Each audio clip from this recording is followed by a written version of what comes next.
Hi, everybody. Thanks for joining us. We're glad you're here. Sorry for the little technical delay in the beginning. But if you have a minute, why don't you drop in the chat where you're calling in from, where you're zooming in from.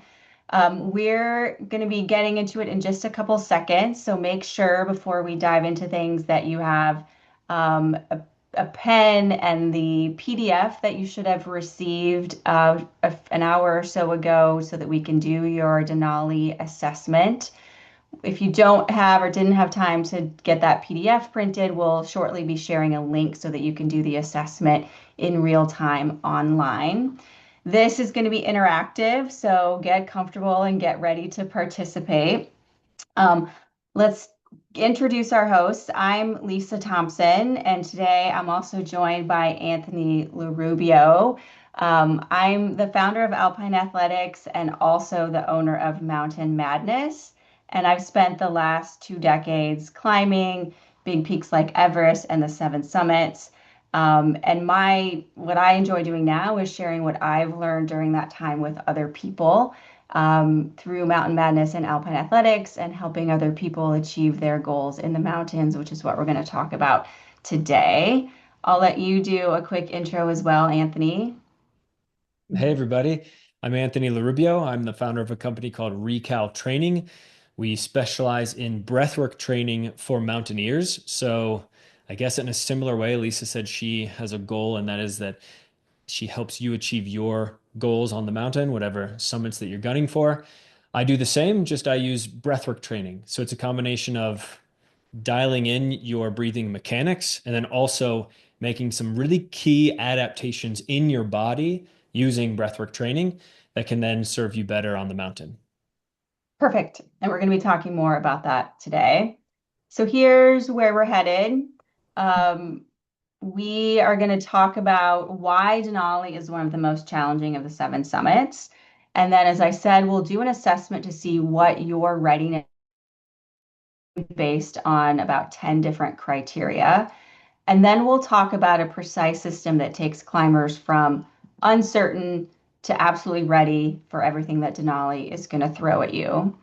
Let's get grounded a little bit in sort of the reality of Denali. So if you're on this call, you probably know most of these things. Maybe you've been on the mountain before, so you know to expect an expedition that's about 3 weeks in duration. Um, the vertical climb, this is so interesting about Denali, especially when you compare it to other peaks in the Himalaya, for example. So on Denali, from the time you land at base camp until you get to the summit, you'll be climbing about 13,000 vertical feet, which is a lot more than many other mountains. Of course, along the way, you're going to experience minus 40, maybe minus 20 wind chill, particularly on summit day. And those first few days, week or so that you're on the mountain, you're going to be carrying a backpack plus hauling a sled that weighs somewhere between 75 and 90 pounds. So it's a big physical effort. And that effort is sustained at above 14,000 feet for a couple of weeks. There can be frequent weather delays. One of the things I love about Denali is that it just feels like such a like real mountain. Like this is the way mountains were meant to be climbed. And all of those things contribute to a pretty low success rate. So if you look at national park data, they keep track of success rate. It's about 50%. And we've, looked into why that is. And certainly weather is a huge factor for all the reasons I just talked about. But the other thing that we see is that people just aren't prepared mentally or physically for such a big mountain. And that is a combination, I think, of physical, mental, psychological demands that people either underestimate or don't have the tools to be able to pull out when they need them on the mountain. And so that's one of the things that we're going to talk about today. The other thing that is key, I think, to success, and I don't always like using the word success when it comes to summiting, but to having a good experience and climbing in good style on a big peak is mental toughness and mental resilience.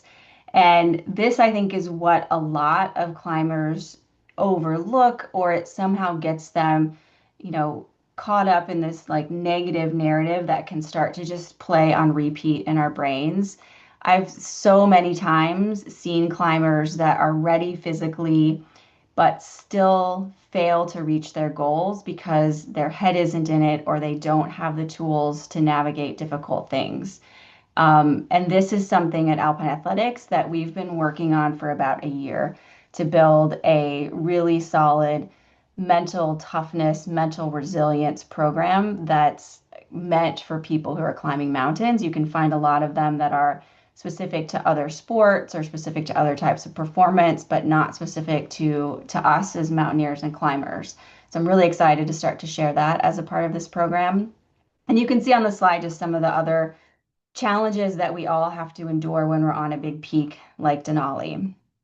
So let's talk a little bit more about some of those things. Another thing that's interesting to me, I think, is that, and people overlook this, is how rapidly you're gaining altitude on a mountain like Denali. I think that catches people off guard. So base camp, when you land on the Kahiltna Glacier, is about 7,200 feet. And then you're going to gain over the course of the next 3 weeks or so elevation to get you up to the summit at 20,300. If you compare that to another big mountain like Everest, it will take about, if assuming you're walking to Everest Base Camp and then continuing to about the same elevation as Denali Summit, which would be on Everest Camp 1, it takes you 5 or 6 weeks to get there in the Himalaya. So there's really this contrast of how quickly you're gaining elevation, and that's something that people aren't always ready to deal with or don't think about. So, what do we do about all of this? There are many things on a mountain that you can control. Sorry, that you cannot control. Weather certainly is a big one. Teammates, just little annoyances, sort of, the stress of being on an expedition. But I realized very early on when I was really trying to give myself any kind of edge that I could find that there are a lot of things that are within my control. And that's what we're going to focus on today. Um, One of the things that I've added to my mountain prep protocol, thank you, Anthony, is doing breath work. And it was something that I just like, I had known about breath work and I had, done a lot of yoga and understanding how different types of breathing can affect you, but I really just didn't connect the dots to think that there was a way that a breathwork protocol could help you acclimatize and help you perform on the mountain. So we'll turn things over to Anthony for a second. So since we have him today, I want to make sure that we're really getting his input about how breathwork can help us on big peaks. Sure. So, hey everybody, happy to be here, and thanks, Lisa. You have gone through some of our breathwork training, so cheers to you. And I know we've had a few mutual clients that have done it before and climbed big mountains. Even yesterday, one of our clients who had climbed Aconcagua last year, I know we worked together with that one. So from a breathwork training standpoint, I'm sure some of you are familiar with the word breathwork, and that can mean a lot of different things to a lot of different people. In this context, when we're talking about how to use it to help you train for a mountain, we're not just talking about breathing protocols in a meditation sort of way to maybe get your mind into the right place to take on a challenge. We are literally talking about a training program that changes your physiology in advance of you actually then taking on your big challenge. So when we think of breathwork training, number one, most people do overlook it as a critical part of their training. They train their legs, they train their cardio. Few really think about how they're breathing until potentially it's too late and they are on the mountain and they realize just how big of a challenge it is to breathe. If you've been at high altitude, of course, you're probably saying to yourself, oh, yeah, Anthony's right about that, that it is hard to breathe on the mountain. So we approach breathwork training from a four kind of base standpoint. And in fact, we use an acronym BASE. B means building better breathing mechanics. So, how do you actually breathe? Do you engage your diaphragm? Do you get air deep into your lungs, which is where most of oxygen diffusion into the bloodstream actually occurs? The A in base is making altitude adaptations. This is both in a combination of breathwork protocols that get your body hypoxic to deal with some of the low oxygen, but also something called hypercapnic, which is high carbon dioxide. Carbon dioxide is one of the triggers that makes you feel out of breath. So if you can train that to feel less out of breath, then you're going to maintain better breathing mechanics at high altitude. The S in base is strengthening your respiratory muscles. And this is key because the air is much thinner at high altitude, which means it takes more effort for you to inhale that lower pressure air into your lungs. That extra effort that it takes to get air into your lungs, oftentimes for those that haven't conditioned their respiratory muscles, it fatigues those muscles. And if those muscles fatigue, then you're obviously going to struggle to get the air in to your lungs. And this is a critical factor to, at this point, the data point that's on here, actually maintain good oxygen saturation levels. So some of the ways that you can do that, of course, is training your respiratory muscles to handle that low pressure air, but also training your breathing mechanics so that you breathe better to keep your oxygen saturation levels higher. And the E is really just elevating your performance, bringing everything together, elevating the performance with some on-mountain breathwork training protocols to help your oxygen saturation levels. If you're feeling acute mountain sickness in some way, there's different protocols you can do, help with recovery during acclimatization hikes and things of that nature. So that's kind of the base, no pun intended there, literally base of what breathwork training can do for you in advance of your expedition and then on the mountain itself. And I will say, and Anthony and I joke because I've had many stops and starts to breath work, but um, the biggest differentiator for me was the hypercapnic work and like Mm, training my body to like you can actually train for that feeling of breathlessness, which mhm. and it was really cool to like see that play out even just in training if I was running uphill and normally would feel out of breath to know that I had better mechanics to control that. Yeah. So definitely worth And it. And to build on that point, if I may just quickly here, you mentioned the carbon dioxide tolerance, right? Hmm. You can train your tolerance to that feeling of carbon dioxide rise in the blood, which makes you feel out of breath. There's a part of your overall Mountain Madness assessment, which is the breathing part of the assessment. And one of the critical pieces of this, and I'm just throwing this out there for everybody to have a heads up, one of the assessments that we do is literally called a carbon dioxide tolerance test. It's very simple. You take a deep inhale, fill up your lungs as much as you can, start a timer at the very top of that inhale, and then try to extend the exhale as long as you possibly can. And that number that you end, that is your carbon dioxide tolerance test. You're going to deal with a lot of that feeling of breathlessness as you're very, very, very slowly exhaling. And that's one of those metrics that you can track and actually improve over the course of a CO2 tolerance focused training component of an overall breathwork training program. And So mine was pretty horrible in the beginning. you improved, Lisa, okay?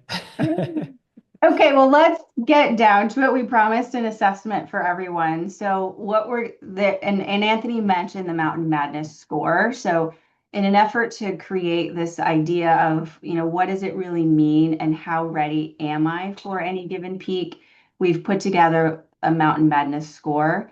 And as a coach, probably the most frequent question that I get from athletes is, am I ready? How do I know that I'm ready? And I felt like I use Training Peaks and it gives you a piece of an answer to that question, but I never really had a great like holistic answer to are you ready to climb a big mountain? And so that's what this is. So today we're going to go through a condensed version of the Mountain Madness score. Like I said in the beginning, you all should have received a PDF an hour or so before with or an email with a PDF of the assessment. And Andrew, if you can drop in the chat now the link to do it online as we go through it, it will automatically calculate your score for you. You'll get that link afterwards if you want to just have the online version and don't have to do the math. So this assessment covers your physical capability. We're going to look at where you're currently at for training. We're going to talk about altitude experience, physiology a little bit, and then also mental and logistical readiness. So let's get into it if everyone is ready. The first question is training volume. So be honest here. Um, I say probably once a day that consistency is really the key to building your fitness. So think about how consistent you are right now with training. If you're not training at all or it's very sporadic, that's give yourself 0 points for that. You can see sort of the scores there. If it's, 1 or 3 times a week, score that. And if you're doing, something more like 5 or 6 times a week, and it's specific, I want to point this out, it's specific to Denali. It's not hit, not to pick on hit, but it's not the kind of training we need if we're endurance athletes. So if what you're doing is consistent, but it's not specific to Denali, then that would be 2 points. So I'll pause there for a second, give everyone a chance to make their assessment. And then next, we want to look at vertical capability. So can you currently complete 3,000 vertical feet with a 40-pound pack? This is a pretty typical assessment that we use for people who are getting ready to climb Rainier in the Cascades. If not, that's 0 points, and then you can see sort of how things play out from there. You want to also assess like can you do it, but is it slow and hard? Maybe downgrade yourself a little bit there. And then you'll see, thinking specifically of Denali in this case, we'd like people to be regularly training and gaining 5,000 plus feet with a 60-pound pack. What we've seen is when people are able to do that consistently and not be just wrecked the next day, that they have the vertical capability for what Denali is going to demand of you, especially on those, days lower on the mountain where you're pulling a sled and carrying a big pack.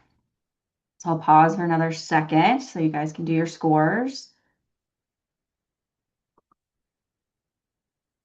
And then moving on to cold weather experience. So have you spent time in the cold before? Have you been on an expedition on another big peak? And then look at like if you have some experience, but the temperatures are more like 10 to 20 degrees Fahrenheit, that would be 1 point. If you've had some regular training or experience at temperatures that are more like 0 to 10, that would be a couple of points. And if you've had climbed in the Himalaya, climbed on Vinson, and have extensive experience in, sub-zero conditions, that would be 3 points. So assess your experience there. And then question 4 is similar but related to altitude. So what's the highest you've successfully climbed? If your highest peak is under 12,000 feet, that's 0 points. If you've been up to 16,000, that's 1. And if you have multiple summits in the 16 to 18,000 foot range, that's 2 points. And then if you've been beyond that and felt good with acclimatization, you can give yourself 3 points.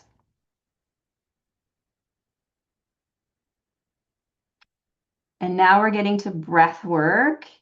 Um, do you want to take this one, Anthony, or I can talk through it? Does it matter? Yeah, sure, I can take this. And again, uh, so breathwork can mean a lot of things to a lot of people, and I do think it's very fair for us to call that out here. So if you don't in any way do any sort of breathwork meditation, even that'd obviously be 0. If you have some breathing exercises that you do, but they're even for more of a mindset or meditation style of breath work, then I would say that's that 1 point. If you are training your breathing, maybe using an air resistance device, maybe you even have an altitude mask that you put on and then actually train with that, something that's like resisting the muscles, excuse me, resisting the air as you breathe to then train the muscles. That would fall in that 2 point category. And then number 3, if you're not only doing those things I just mentioned and you're doing some sort of intermittent hypoxic altitude specific style of breathwork training protocols. Maybe you actually know who I am and Recal is and have done some breathwork training because I don't know many people that are out here doing breathwork training for mountain athletes.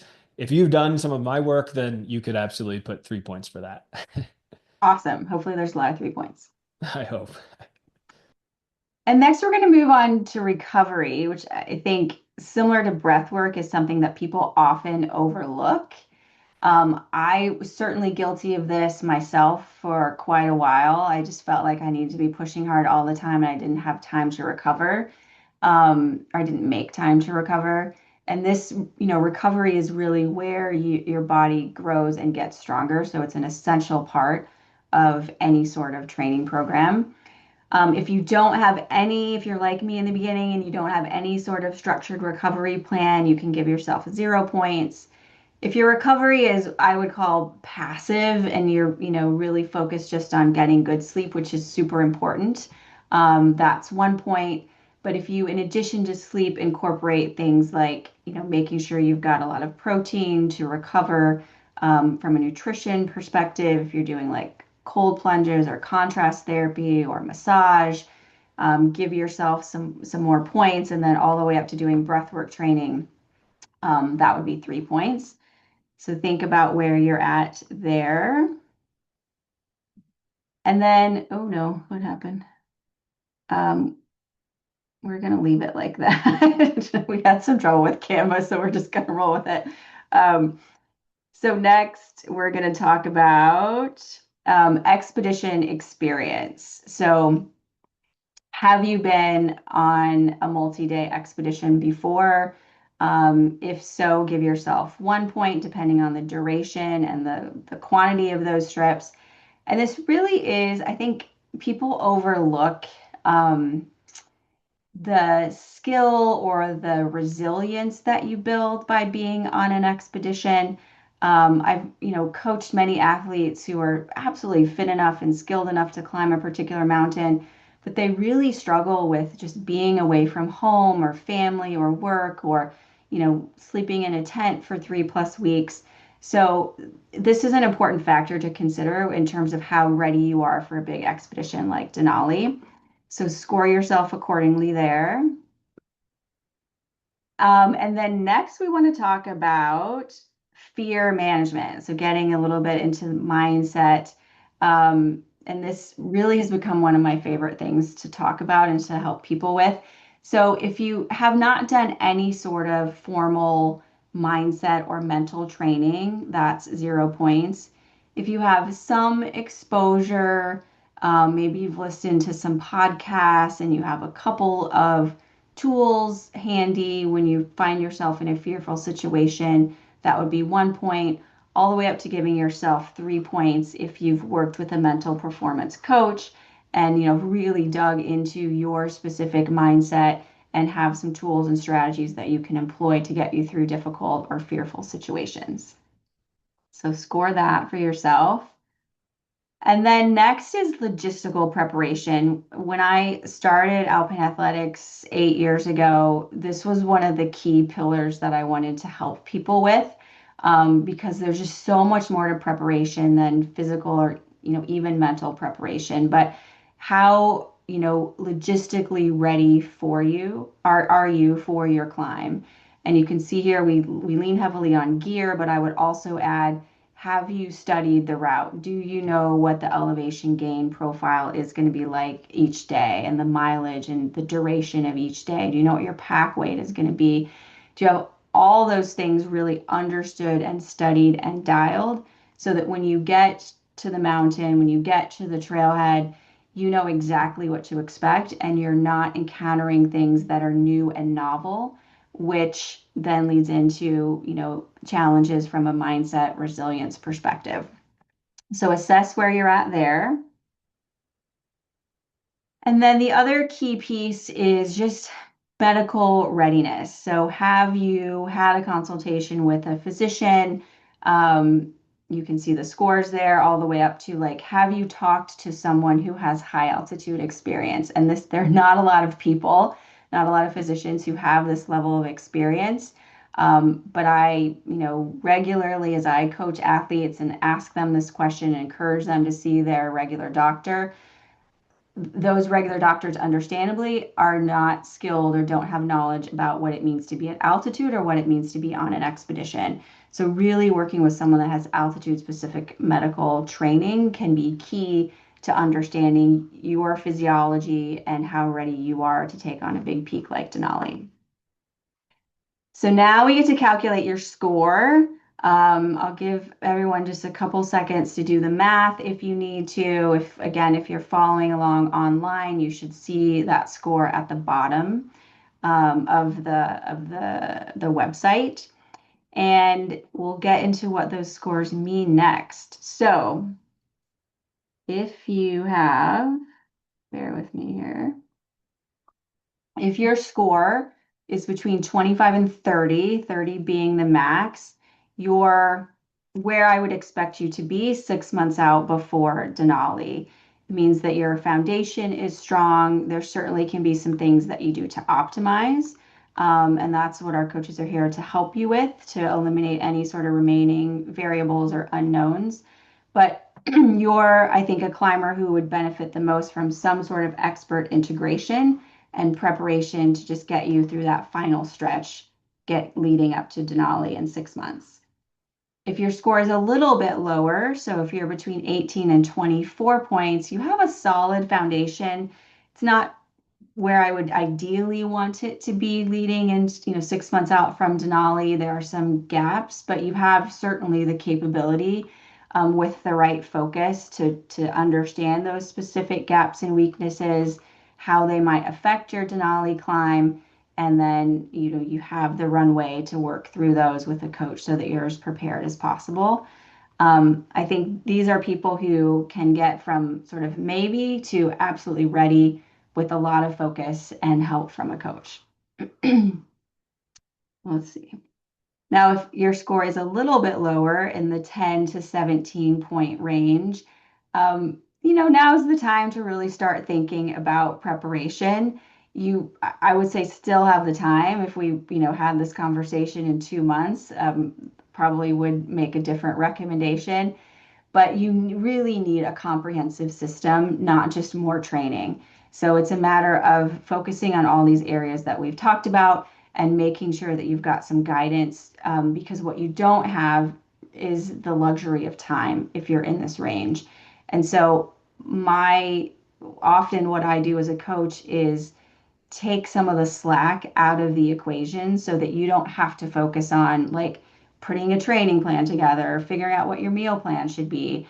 This is where, given the time that you have and where you're at in terms of preparation, it's very nice to just hand things off to a network of coaches in this case that are going to take care of those things for you so that you don't have to worry about it. And then if your score is below that, so if you're in the 0 to 9 range, definitely not where I would want to see people leading into Denali this season. It might be too ambitious of a goal. And so maybe a different mountain in 2026 would be a good idea, and planning for Denali in 2027. I still believe that it's worth a conversation with someone from the Mountain Madness or Alpine Athletics team to talk about what that preparation could look like and getting you ready for the next step so that you're ready for Denali. I think all of our goals are to show up, in Talkeetna with all the skill and experience and confidence that you have what you need to tackle anything that mountain is going to give you. I find, just personally, when I think about my preparation, it's very important for me to understand the demands of the mountain. And it feels to me disrespectful to the mountain to show up and not be ready and not have done the work and not have put in the time to make sure I have the right skill, the right experience, the right nutrition program, the right breath work skills to move efficiently and successfully in that mountain and contribute successfully to the team. So I want to talk about precision preparation. This is really like the culmination of everything I've learned in the mountains. This is what I think takes people from being relatively prepared to being 100% confident when they get to, in this case, to Talkeetna. So I very early on realized that when I was training for big peaks like K2 and Everest, that there was more to it than just being physically prepared. And that's a big reason for my starting alpine athletics. I didn't start training this way. I started training for expeditions the way most people do, which is that you hire a strength coach who probably is associated with a local gym and doesn't have any experience in the mountains, certainly doesn't understand altitude physiology. Maybe you follow a nutrition plan, but again, that plan could be coming from a general registered dietitian who doesn't understand what it's like to be an endurance athlete, probably doesn't understand caloric demands in cold environments. Very few people, as Anthony said, think about breath work, and all of that is not an integrated system. Um, so, meaning your mental preparation happens in isolation from physical reality and your specific fears or goals. And I see people spending months trying to manage all of this in a way that is most beneficial to them. So that really is why I put together this idea of precision preparation. I think did we skip a slide? No. So the idea is that you have one solution, four experts all working with you. Your breathwork coach knows what your training volume is. Your nutritionist knows your expedition timeline and understands the demands of that mountain. You're working with a physician that has high altitude experience. And with your consent, each coach is familiar with your medical history. Your mental performance work is timed with is designed for your personal fears and concerns, and you just have this cohesive package. And this to me is this is how I train now. When I'm getting ready to climb in Mexico in a couple of months, and these are the experts that I work with in order to get ready. And so it's exciting to bring that along with a Mountain Madness expedition for a mountain that's challenging like Denali. So the details, you can see them here. So it's 6 months of personalized coaching with me and Anthony. So that includes, integrated into Training Peaks, your tailored coaching program, training program, along with Recal's breath work. We will meet once a month to walk through the integrated program and your progress. About 2 months out from your Denali departure, we will start talking about mindset. So, as I said, this is a program that I've been working on for the past year, along with my performance coach, Tori Higgins, to tailor something that's absolutely specific to climbers and mountain athletes. And I'm super excited to start to share that with people. Going back to breath work, you'll work with Anthony in 3 group sessions that are an hour and a half each. That's in addition to the specific training, breathwork training that will be loaded for you in Training Peaks. And then you'll work with Alyssa Lieb on your specific for a plan that's specific to you and your nutrition on Denali. I mentioned medical consultation and working with a high altitude physician. So my dear friend Tracy is going to help out as one of the experts as well, which I'm super excited about. She's actually going to join us on our next webinar next week. She's the only American woman to summit all 14 8,000-meter peaks and is a physician and has worked as a physician doctor worked as a physician on multiple expeditions. So you'll have 3 consultations with her. The other thing I think that I mentioned this earlier, that is special about this program is that the Alpine Athletics team will be coordinating everything for you, so that there's just instant, constant communication between you and this team of people that are helping you prepare.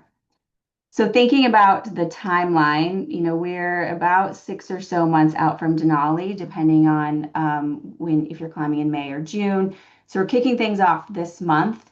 There'll be a monthly progression with integrated check-ins, and then you'll depart for Denali fully prepared. So what this replaces, like I really like to sit down and look at like if you did all this stuff together, what would it look like, and just run some rough numbers. All these things are in the thousands of dollars. And I'm, fortunate to have worked with these coaches myself and to be able to bring this offering and this program to you at a much lower price. So what that looks like for Denali is 27,800 for this whole package that includes the expedition through Mountain Madness. You can see the breakdown there. And I fully realize that's a big investment. And so we've got monthly options for payment. And if that just doesn't work for you, we can talk about other things. Like I fully appreciate that, we're the working or climbing in the mountains is not a cheap endeavor. And my goal is to help, and Anthony's goal is to help as many people as we can be as prepared as possible for big peaks. So if that, payment plan isn't ideal for you, then I'd still love to talk about working out something that works better and feels better for you. So if you're ready to get started, here's the next steps. Let's skip this slide. It's just sort of the the rollout. So the first step is to start with a 30-minute call with me just to make sure that you're an ideal candidate for this program. We want people that are committed to climbing Denali, that are committed to training in this holistic manner. We'll review your readiness assessment as well, since you've done that, and just discuss your Denali timeline and goals to make sure that everything's a good fit both for you and for us. We'll be doing enrollment and onboarding through the end of December, and you can secure your spot on that with a deposit. There are, of course, intake forms, and then we'll get you scheduled for consultations, initial consultations, which with each of the experts that I describe.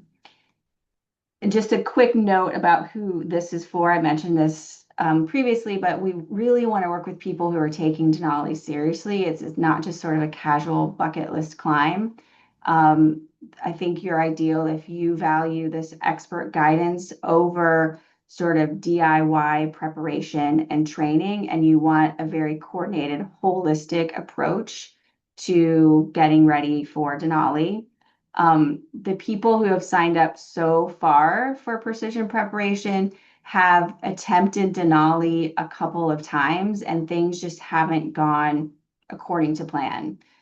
They weren't as prepared or as fit as they knew they needed to be, and they want to go back one more time and make sure that they've, pulled every single lever they can to be as ready as possible for climbing.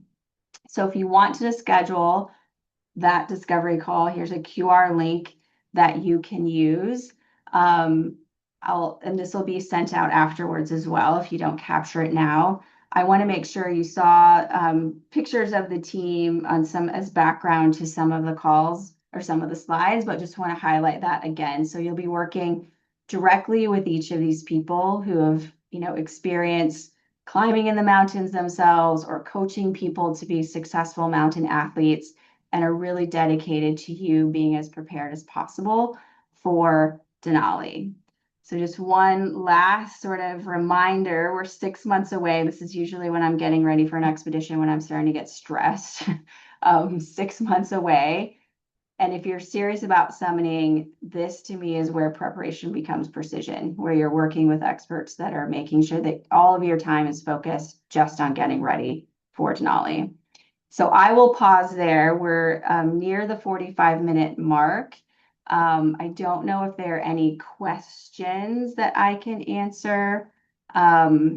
If not, Lisa, it seems like there was a Q&A that came in. yeah, If you let's hear want it. to, I can Yeah, throw that your way. Yeah. yeah, for sure. I can be a good co-host, I guess. Thanks, Anthony. Um, yeah. So Danny asked, how do we find a doctor who has that altitude specific training or experience maybe as well? Yeah, so I would probably start by Googling it. There are not a lot of them, and they seem to be located in mountain areas. So Tracy Metcalf, who we're working with for this program, is located in Colorado. Excuse me. Anthony Lux is located at the University of Washington in Seattle.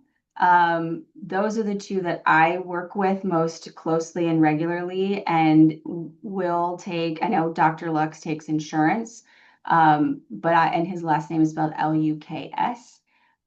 So I would seek out one of them because they do consultations, even if you're living in other states. So those are the two that I would check out, Danny. Any other questions? No others in the chat that I see. Okay, Oh, cool. yes, there's a question from Amit. Sorry. Is there a time factor for this Q2? Is there a time factor for this Q2?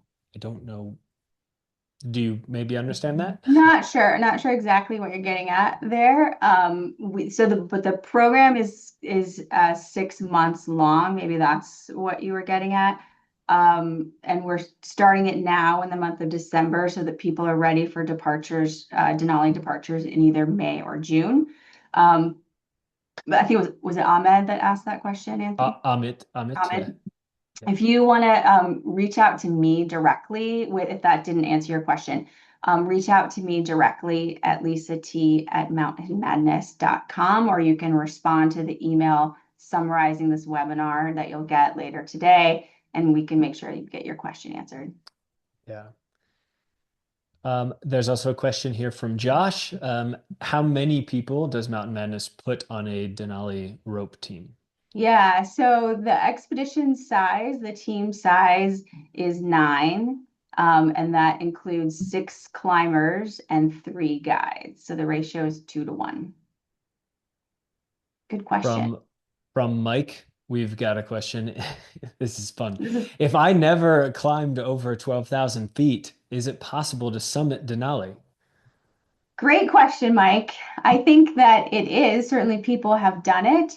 I think what it means for you is working with a coach who can help you understand what it means and what it feels like to be above 12,000 feet. So the difference between 12 and 20. Denali has this is sort of unique situation as well, that it's so far north and the atmosphere is thinner. So it actually, instead of feeling like 20,000 feet, people say it feels like 24,000 feet. But it is possible. I think it just takes more preparation on your part to make sure that you're ready and you understand how hypoxia affects your body and have some tools so that you can work through it in a safe way. And I know Anthony's probably dying to say that breathwork will help you as well in those environments. Yes, breathwork will help you. Breathwork training, a bona fide actual approach it like you're training your legs, but you're training your breath does make a huge difference on something like Denali. So, Yeah. yes, it's not just for mindset protocols, which is what I believe a lot of people do think of when they think of breathwork. This Hmm. is like bona fide training for it. So I agree with your point. Yeah. There Great. was a Go ahead. Go ahead. Sorry. No, I was going to say if there are any others, Yes, there are. I'll just keep it rolling. keep it rolling. Amit actually clarified his question. He said he meant for the climbing part of the assessment, that vertical feet, I think, 0 through 3. He asked if there was a timing component to that. So is there a certain time that you should be Oh, able like to within. theoretically go 5,000 feet in with the 60-pound pack? Oh, so for this, there isn't, when we do the full Mountain Madness score, there's a question that talks about time, how long it takes you to ascend 1,000 feet. In this case, though, there's not. So it's just that you Mhm. have been at those elevations and ascended that much vertical feet. Good Mhm. question. Cool. From Gene, we've got a question. Is 40 years old a good age to start Denali training? Well, I summited Denali. I think I was 40 when I summited. Seems like a long time ago. Um, yeah, I think a few things. As we age, and I'm 53 now, so as we age, our physiology changes. For me, I just don't move as fast as I used to in the mountains. And I started to notice those changes when I got to about 45. So I think that if you're 40, it's absolutely a great time to start. I think having the other thing that I think about with age is discernment and wisdom. And so, especially if you're 40 and you've spent some time climbing, in Ecuador or in the Cascades, and you've been at elevation and started to just really get comfortable in mountainous environments, on an expedition, then you come to Denali with some amount of discernment as well to say, this is how my body feels at elevation, or these are risks that I'm willing to take and risks that I'm not willing to take, or I know that I start to lose my appetite at about 15,000 feet. You have all that knowledge and experience that I think makes you a better teammate on the mountain and puts you in a better position to be successful, whatever that might look like for you. Really good question. Love that. And I'll just throw out one thing as Yeah. well. I have a lot of clients that are 60 years or older that are climbing Mm-hmm. incredibly high mountains, and they're using the wisdom that they have to change their preparation, I think, Yep. more than anything, which I think is really where the precision preparation comes into it. It's a matter of preparing appropriately. I think, yeah, if you're in your late 20s, early 30s, pride maybe aren't you're just going for it potentially more. And I don't want to put everybody in that bucket, of course, but I do think that from my experience, many of our climbers through Recal have done breathwork training programs and summited some of the Yeah. tallest mountains in the world. So at over Yeah. 60. So And I would, the last time I looked at the average age of Alpine athletics athletes, it was 46, I think. hmm, Um, and our success rate is 72% across all the mountains that we've coached people for. So I do think with age comes discernment, and it'd be interesting. I love data. It'd be interesting to see if like age versus success and like where hmm, the break even point is or how that plays out. Maybe I'll do that in yeah. my spare time. Have fun. We have a question from Carson. Cool. If one has a lean mass slash endurance body type, how Yeah. do you think about adding additional body fat for Denali in preparation for the Yep. cold and the caloric demands on the mountain? Yeah. So this is an awesome question. Thank you for asking it, Carson. And you'll get different opinions about this. I've, heard people say you need to be adding weight because you're just going to lose it. And that is not my view at all. I think if you are lean, and you're going into climbing a big peak like Denali or Everest, that you want to stay lean because if you start to bulk up, probably what you're going to be adding is fat, which is not very functional on a mountain. Also, any additional weight that you put on, even if it is muscle, has to be oxygenated at elevation and you have to physically carry it to elevation. So if you're used to, weighing, like I'll just use my weight, if I'm used to weighing 120 pounds and I decide I wasn't going to weigh 125 before a big expedition to give myself a little wiggle room for what I lose, that's added stress to my skeletal system that it's probably not used to carrying. I would rather people stay lean and worked with a nutritionist to get really good strategies for not losing weight at elevation. And that's very Hmm, personal. I'm fortunate that I could eat anywhere at any time. Other people, start to lose their appetite at base camp. And so having some food that that works for you or some strategies, sometimes even medication to help you get through that so that you're not losing huge amounts of weight, I think is a much better strategy than bulking up. cool. Awesome question. Donal asked the question, what's the single easiest way to incorporate or improve breath work? Oh, this is maybe for me. Oh, it's for you, Breath work into Anthony. your exercise routines, as in the smallest change or additional exercise that has the most benefit then. Wearing a mask, something you do while doing other aerobic based training. Okay, great question, Donal. So I always say the first thing that you can do as part of your breathwork training program is just understand. Well, first of all, take the Recal Breath Index assessment just to understand how you breathe today. As Lisa mentioned, you need a starting place. You need to understand that's, of course, what we're here doing with the readiness assessment. You need to know where you are today. And so there's something called a Recal Breath Index, which is a part of the Mountain Madness score as well. So it's understanding where and how you breathe. So once you have an understanding of that, that is the base criteria. Then the thing that I would say to best incorporate into your training itself has to do with your carbon dioxide tolerance. And more than anything, it's shut your mouth. And what I mean by that is close your mouth when you're training. This is going to force your nose to do the bulk of your breathing.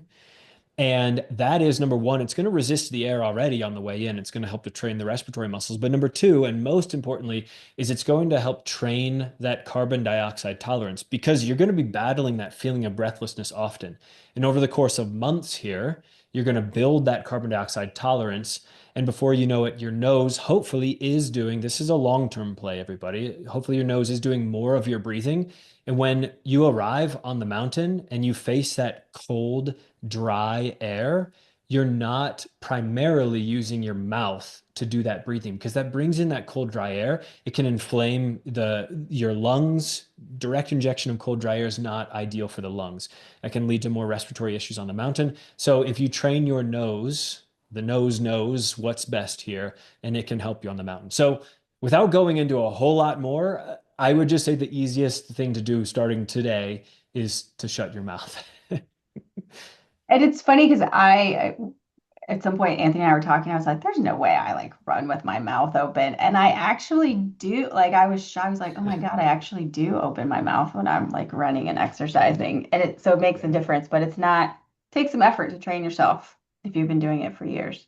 It absolutely does. And I'll throw one more note on there. If you notice that you wake up in the morning after a night of sleep and you have a very dry mouth, it's an indication, or if you've got a lot of drool on your pillow, it's an indication that your mouth is open during the night. Those are valuable, really valuable hours for you to continue to train that nasal breathing. So maybe consider taping your mouth shut or Mhm. something along those lines. I'm a big With special advocate of tape, that. not with just any old tape. Not just duct tape. Yep.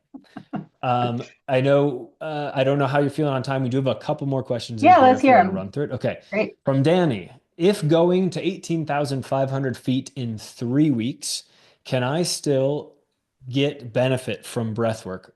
I'll turn 58 on my acclimation peak at 14,000 feet. Okay. This is a really tricky question, Danny, because I in no way want to say that breathwork training can shave off the time that you budget for acclimatization. There's a lot of things happening inside your body when you are acclimatizing. Okay. So we are not saying that you can then spare the time and skip out on acclimatization. Okay. What I will say about breathwork training, though, is it absolutely helps you to prime your body for the acclimatization that you're going to give it by making a few hypoxic adaptations in the body, by training the respiratory muscles to handle that thinner air as you climb. That's going to help hopefully keep your oxygen levels higher as you're in your acclimatization. And then there's a few protocols that we coach specifically around recovery breath work, which is specifically designed for an acclimatization hike. When you finish, you do this type of protocol, and that can help reoxygenate your muscles in particular that may be fatigued, which are probably facing low oxygen muscle saturation levels. So it's really a big picture thing that breathwork can contribute. But I do caution you to not think that you can do the breathwork training and then skip on the acclimatization. Yeah, that's a really valid point. From Jenny, I have a question about weight to carry. How much Okay. weight how much weight is on the sleds and on Mm, us? yes.